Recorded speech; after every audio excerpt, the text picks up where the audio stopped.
5 major benefits of data transcription in academic research. Scholars no longer need to wait upon third-party services or outsourced help to get data transcriptions.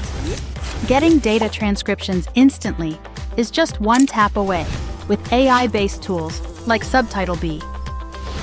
When should data transcription be used in academia? Some research requires data transcription because they come in audio-visual formats including lectures, scholarly interviews, seminars, webinars, research study groups, press conferences, conducting statistics or consultations, and other types of transcriptions. Try out SubtitleBee audio transcribing tool. It's an incredibly fast, cost-effective, and super intelligent data transcription tool capable of translating transcriptions in 100+ different languages. Visit subtitlebee.com now.